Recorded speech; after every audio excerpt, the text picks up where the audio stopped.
What if the reason life feels so hard isn't because the world is against you, but because you've been at war with yourself without realizing it?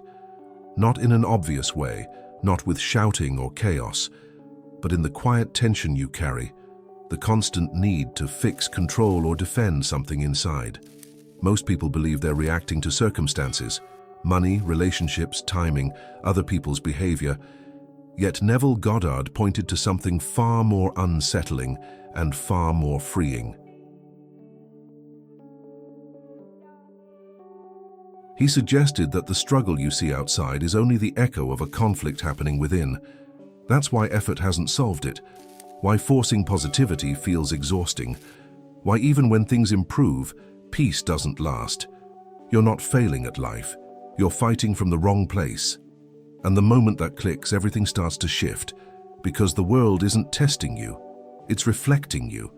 And once you stop arguing with it internally, reality has no choice but to respond differently. Not through magic, through alignment. This isn't about fixing circumstances.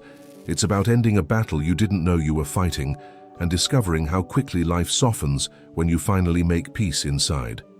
It often feels like life woke up already pushing back, as if the world decided to test patience before breakfast. Bills arrive, messages don't, plans fall apart, and suddenly there's that tight feeling in the chest. From the outside, it looks like bad luck or unfair timing. But a wiser eye notices something subtler happening beneath the surface. What most people call fighting the world Neville Goddard talked about isn't really about traffic, money, or other people at all. It's the sensation of being internally split, pulled in two directions at once. One part wants ease, flow, and trust. The other is braced for disappointment, already expecting resistance. The world, in that sense, behaves like a loyal mirror. It doesn't argue, doesn't negotiate, doesn't judge. It simply reflects the dominant inner stance, even when that stance is unconscious. That's why inner conflict manifestation shows up as repeated obstacles, the same story wearing different clothes. Think of someone who says they want peace, but secretly believes life must always be hard. They'll swear the struggle is external, that circumstances are relentless. Yet the tension didn't start outside.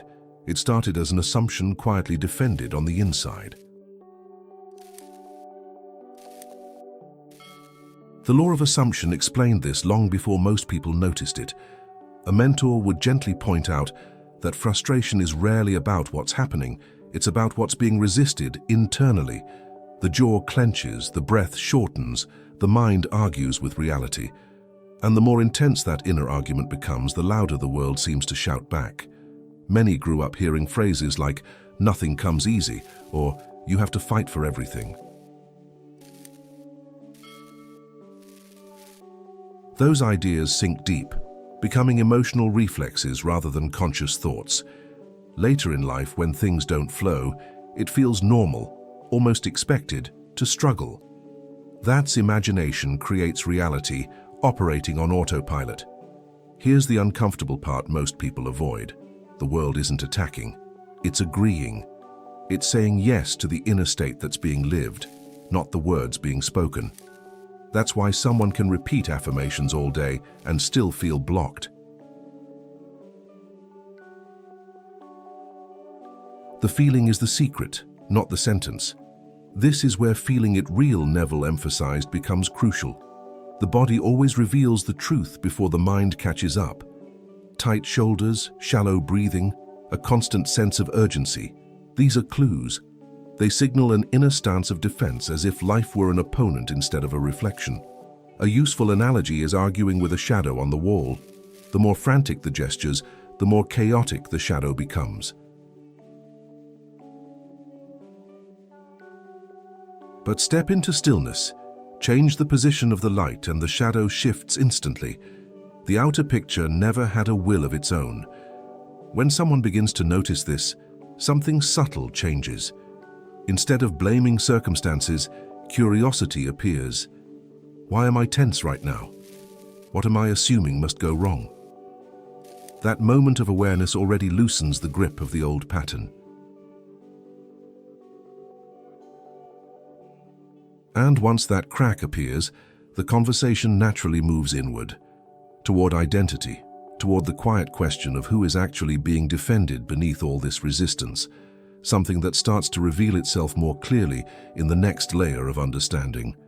There's a moment of discomfort when someone first encounters the idea that life is yourself pushed out, Neville emphasized so often. At first, it can feel almost offensive. After all, who wants to believe they're responsible for delays, conflicts, or repeated disappointments? Yet this idea isn't about blame, it's about power quietly returning to its rightful place. Neville Goddard spoke about the world as a living echo, responding faithfully to inner assumptions rather than surface intentions. When someone fights circumstances, what they're really doing is arguing with their own unseen agreements about how life works. The fight feels external, but the source is always internal. Think about how automatic reactions can be. A message goes unanswered, and immediately a story forms. I'm ignored. People don't show up for me. This always happens. Those thoughts don't feel chosen, they feel obvious. But obvious doesn't mean true, it means familiar. And familiarity is how assumptions hide in plain sight. This is where the law of assumption stops being a concept and starts becoming uncomfortable truth. Whatever is assumed to be normal, expected, or inevitable becomes the lens through which life organizes itself. Not because the world is cruel, but because it's obedient. It reflects without commentary. A mentor might say that resistance is a signal, not an enemy. When anger or frustration rises, it's often because an assumption is being threatened. The inner voice says, "This shouldn't be happening," but life replies, "This is exactly what you've been rehearsing inside." Many people unknowingly defend their limitations. They argue for their stress, justify their struggle, explain why ease is unrealistic. In doing so, they're not fighting the world. They're reinforcing the very assumptions they wish would disappear. Inner conflict manifestation thrives on that contradiction. An everyday example makes this clearer. Someone claims they want abundance, yet feels unsafe when things slow down. Silence feels like danger. Stillness feels like loss of control. So they push, force, and worry. Actions that come from an assumption of lack, not trust. Neville Goddard often reminded that imagination creates reality, but imagination isn't just daydreaming. It's the emotional stance taken toward life moment by moment. The tone of expectation, the posture of the mind, the quiet, "Of course this will go wrong," whispered internally. Fighting circumstances is like yelling at a messenger while ignoring the letter in hand. The outer scene is simply delivering information about the inner state. Once that's understood, the urge to fight begins to soften, replaced by curiosity instead of outrage. This doesn't mean pretending everything is fine or suppressing emotion. It means recognizing that reaction itself is creative. Every sigh, every complaint, every inner argument is a vote for a version of reality. That's why live in the end isn't about fantasy, it's about choosing which assumption gets fed.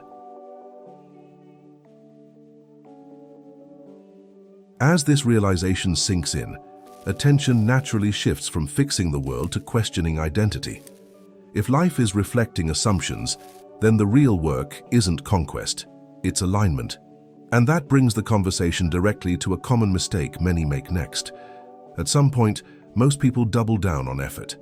If life resists, they push harder. If results don't show, they strategize more, control more, think more. It feels logical, almost responsible. Yet this is often where the struggle quietly intensifies instead of resolving. Trying to conquer the outer world is seductive because it gives the illusion of progress. Plans, lists, hustle, endless adjustments, these feel productive. But when they're fueled by tension rather than clarity, They become ways of avoiding the real issue. The pressure outside mirrors the pressure within. A mentor would notice how resistance always carries a specific emotional tone: tight urgency, irritation. The sense that something must be fixed immediately or else. These feelings don't come from circumstances themselves. They arise from misalignment between who someone is being and who they're trying to become. This is where the law of assumption explained reveals its sharper edge. Action taken from fear reinforces fear. Control exercised from doubt amplifies doubt. The outer world faithfully reflects the state from which effort is born, not the effort itself. Think of someone refreshing a bank app dozens of times a day. On the surface, it's just checking numbers. Underneath, it's a state of vigilance, a quiet argument with reality saying, it shouldn't be like this. That inner argument is what keeps the numbers stuck. Neville Goddard warned about this subtle trap. He observed that force never changes states, it only exhausts them. When someone tries to overpower life, they unknowingly declare themselves separate from it. And separation is the root of resistance. There's a reason why breakthroughs often come after surrender. Not the kind of surrender that gives up, but the kind that relaxes. When the inner stance softens, the outer picture reorganizes on its own. That's imagination creates reality functioning without interference. This doesn't mean doing nothing. It means acting from alignment instead of anxiety. A calm decision carries more creative power than frantic effort. A clear yes or no felt deeply shifts more than 100 tense strategies. Many mistake stillness for passivity. In truth, stillness is precision. It allows the old assumptions to surface without being defended, and once seen clearly, they lose much of their grip. A helpful practice is to notice where effort feels heavy. That heaviness is feedback. It's life pointing back inward, asking for a shift in state rather than another push forward.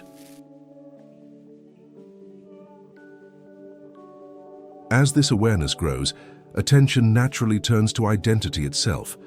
The roles, labels, and self-images quietly being protected beneath all that effort, setting the stage for a deeper realization about who is actually in conflict. Every real struggle hides a quiet identity crisis. On the surface, it looks like money, relationships, or timing. Underneath, it's two versions of self-pulling in opposite directions. One is familiar, predictable, and safe. The other feels uncertain, expansive, and strangely uncomfortable. The old identity is built from repetition, old reactions, old stories, old emotional reflexes.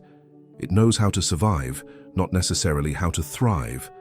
That's why it reacts quickly, defending itself whenever change approaches. It's not evil, it's protective. Neville Goddard often hinted that states are like rooms. You don't destroy one room to enter another. You simply walk out of one and into the next. But many stand in the doorway, one foot in each room, wondering why everything feels tense. Inner conflict manifestation lives in that doorway. The new state always announces itself subtly, a moment of clarity, a sense of, there's more for me, a quiet desire for ease instead of struggle.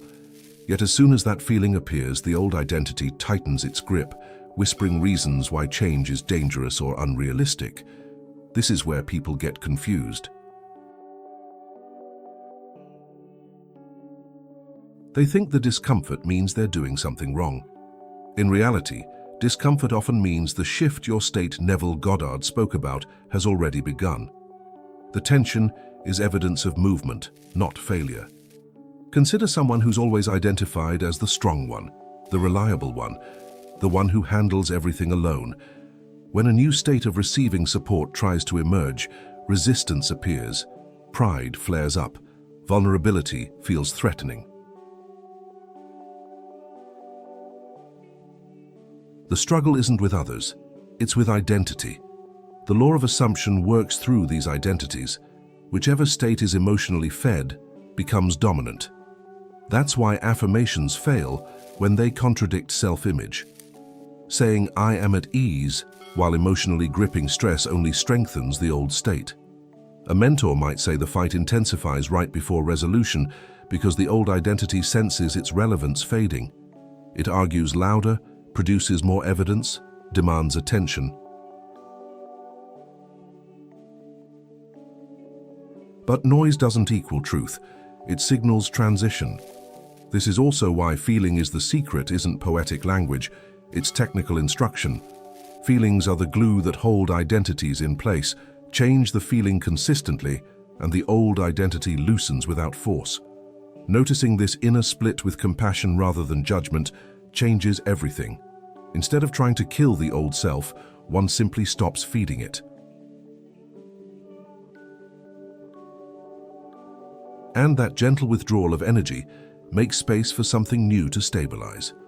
Once this becomes clear, the next natural step isn't fighting either state, but learning how to choose consciously in the exact moments when tension appears. Something that becomes very practical very quickly. There's a quiet power in the pause most people skip. Frustration flares, the body tightens, and instinct says react, fix, explain, push. But the mentor's move is different. He pauses, not to suppress emotion, but to listen to it. That pause creates just enough space for awareness to step in. In that space, a simple question changes the trajectory. Which state am I defending right now? Not who's wrong, or how do I fix this? But which identity is asking to be protected? The anxious one, the rushed one, the one that expects resistance? That question alone loosens the grip. This is where the law of assumption becomes practical, not philosophical.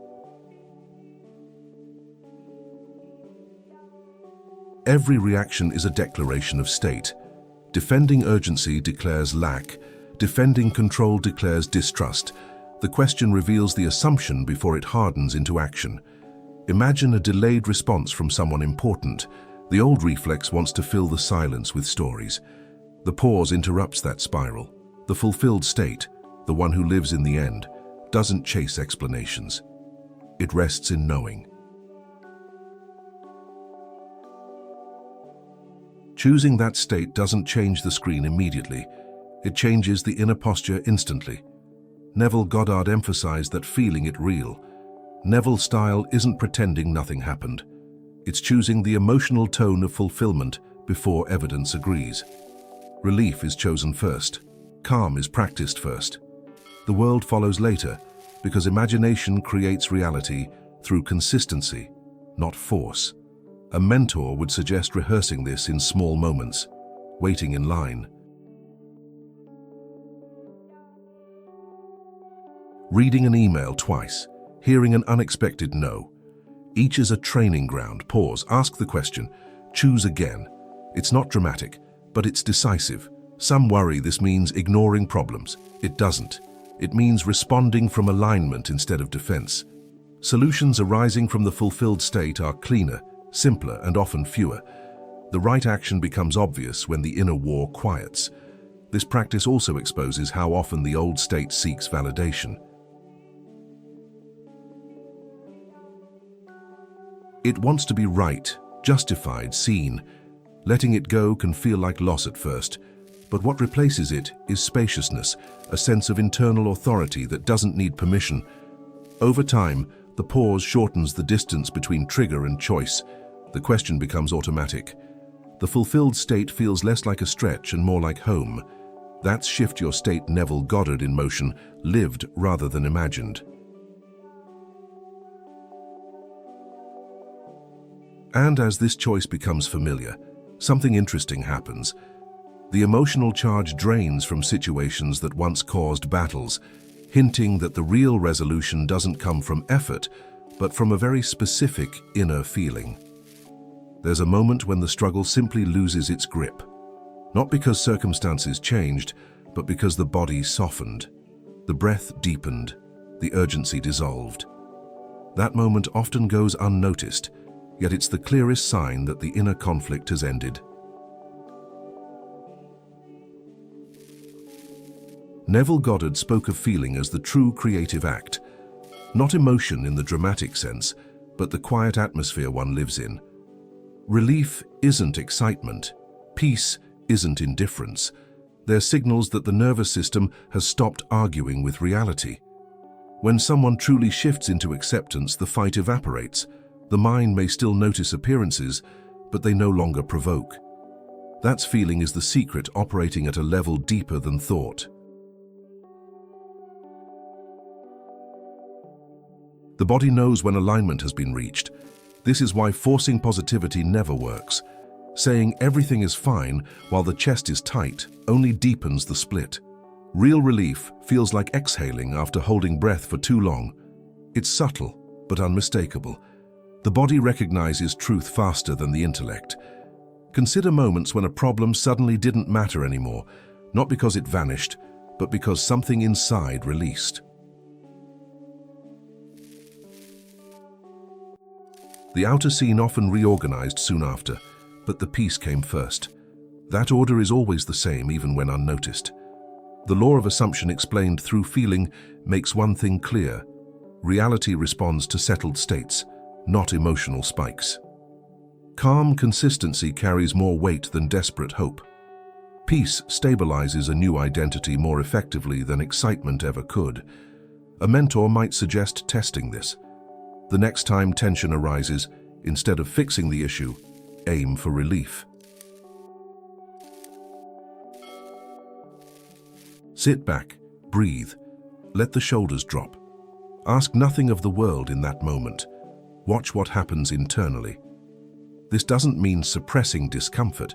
It means allowing it to pass without feeding it. Acceptance isn't agreement, it's the end of resistance. And when resistance ends, the old state loses its energy source. People often mistake peace for passivity. In truth, peace is power without friction. Decisions made from peace tend to land cleanly. Conversations soften, timing improves. Life seems to cooperate, not because it changed, but because the signal did. Over time, the nervous system learns a new baseline. Calm becomes normal. Drama feels foreign. That's live in the end, embodied, not imagined. The fulfilled state stops being a technique and starts being a temperament. And once peace becomes familiar, the next challenge isn't holding it during calm moments, but maintaining it when appearances try to provoke reaction, testing how still one can remain inside. Appearances have a talent for poking at old wounds. A comment, a delay, an unexpected bill, each arrives with an invitation to react. Most people accept without thinking. The mentor declines politely, not by ignoring reality, but by refusing to wrestle with it internally. Engaging the battle is always optional, though it rarely feels that way. The urge to respond immediately comes from the old state seeking relevance. It wants to prove it's still in charge. Stillness, in contrast, starves that impulse without confrontation. Neville Goddard reminded that imagination creates reality, and imagination reacts long before reason intervenes. That's why remaining inwardly still is such a powerful move. It interrupts the automatic loop between appearance and identity. Think of a pond disturbed by a stone. The ripples spread until the water settles again. Throwing more stones doesn't clarify the surface. Waiting does. Stillness isn't weakness, it's intelligence that understands timing. This is where your self-pushed out Neville becomes experiential rather than theoretical. When the inner reaction stops, the outer drama loses its fuel. People soften, situations delay or resolve. What once demanded attention begins to fade on its own. A common fear arises here. If I don't react, things will get worse. Yet experience shows the opposite. Reaction locks states in place. Non-engagement allows the old pattern to complete itself and dissolve naturally. Remaining still doesn't mean doing nothing forever. It means acting after the emotional charge has passed. Action taken from calm carries clarity. Action taken from agitation carries consequence. The difference is felt immediately in the body. This practice can feel uncomfortable at first. Silence feels exposed. Non-reaction feels like loss of control. But what's actually happening is the release of a false sense of control that was never working anyway. Over time, something surprising happens. Appearances try less often. Life seems less dramatic. Not because challenges vanish, but because the inner state no longer matches the frequency of conflict. Inner conflict manifestation loses its echo. The mentor smiles at this stage because stillness has quietly done the work force never could. And as that becomes visible, subtle signs begin to appear, signals that the inner fight is truly ending and something new is stabilizing. One of the first signs the inner war is ending is how little energy reactions carry. Things still happen, of course, but they don't hook the nervous system the way they used to. The pause comes naturally now without forcing it. Calm feels accessible instead of earned. The need to control quietly fades. Not in a dramatic way, but in small, almost invisible moments. Checking less, explaining less, defending less. The urge to manage every outcome loses urgency because trust is slowly replacing vigilance. This is often when people say, "Nothing changed, but everything feels different," and that's accurate. The inner shift precedes visible change. According to the law of assumption, the world reorganizes after the state stabilizes, not before. Circumstances may begin to soften in subtle ways. Conversations feel lighter. Delays resolve without chasing. Opportunities appear without struggle. It's not magic, it's alignment. The signal being broadcast internally has changed, and life responds accordingly. A mentor would point out that ease is a symptom, not a goal. When ease appears, it's evidence that the fulfilled state is being lived more consistently. That's life in the end without effort, because the end no longer feels distant or conditional. People around you may even comment on your presence. You seem calmer. You're different lately. They won't know why, but they'll feel it. That's imagination creates reality, working socially, not just personally. Another sign is reduced mental noise, fewer inner arguments, less rehearsal of worst-case scenarios. The mind stops needing to convince itself. Peace doesn't need persuasion. It simply is. This is where fighting the world Neville Goddard described becomes obviously unnecessary. There's nothing to fight. What once looked like opposition now looks like feedback that's already been integrated. Importantly, this stage doesn't feel euphoric, it feels normal, and that's how you know it's real. When calm becomes ordinary, the new state has rooted itself beyond technique. From here, the journey moves toward embodiment, where peace isn't something you return to, but something you operate from, no matter what appears next. At a certain point, something fundamental shifts. The mind no longer feels the urge to debate what is happening. Reality presents itself, and instead of resistance, there's recognition. Not agreement, not resignation, recognition. This is what deep embodiment actually feels like. Arguing with reality is exhausting because it assumes reality needs convincing. But once the inner conflict dissolves, that assumption falls away. The mentor would say, this is where maturity of consciousness appears. You stop demanding proof before settling internally. Neville Goddard hinted at this state when he spoke of living from the end rather than toward it. There's a quiet knowing here, not hope, not blind faith, a settled sense that movement is inevitable because the state has already changed. This is where the law of assumption becomes almost boring, in the best way. No fireworks, no dramatic affirmations, just a calm expectancy that doesn't seek reassurance. The inner posture says, of course this aligns, and life eventually agrees. When embodiment is present, there's less storytelling, less mental commentary. The mind stops narrating every event as a problem to solve. Silence replaces analysis, and in that silence, clarity shows up without effort.